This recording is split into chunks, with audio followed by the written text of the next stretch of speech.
With some of the nation's highest rates of poverty and chronic illness, the debate over improving healthcare coverage and access remains a critical issue in Mississippi. Morgan Gill takes a closer look at the potential consequences and solutions lawmakers may consider as they head into the 2025 legislative session. Mississippi is one of 10 states that has not expanded Medicaid.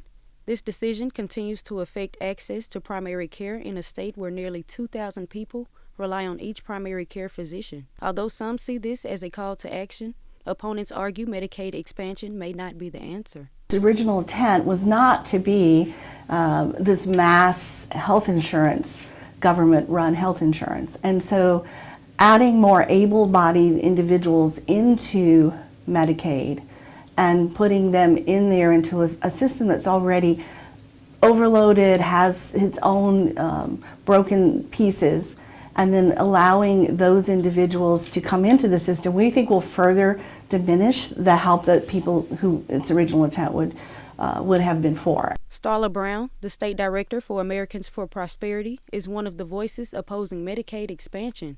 She warns expanding could strain both federal and state funding. Governor Tate Reeves has also rejected the idea, stating, "Adding 300,000 able-bodied Mississippians to the welfare rolls, I would argue, is a bad idea." Brown and other critics support moves that focus on private insurance solutions and reducing government involvement in health care. We hope, as Americans for Prosperity, that we can look at a series of reforms under the personal option, whether it's at the federal or state level, things like certificate of need. We hope that we can enact these laws and this legislation, and when you add it all together, the outcome can be more access, more affordable health care for all. The personal option proposes expanded telehealth, reduced prescription costs, and reforms to health savings accounts.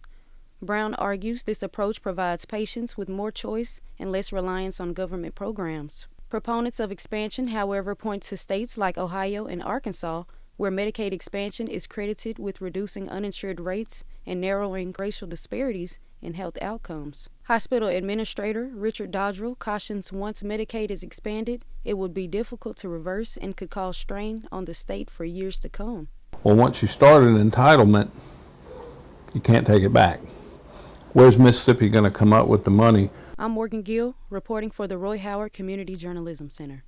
During the 2025 legislative session, lawmakers will have to consider both the risks and potential benefits of Medicaid expansion or pursue alternative solutions like the personal option to address the state's pressing healthcare challenges.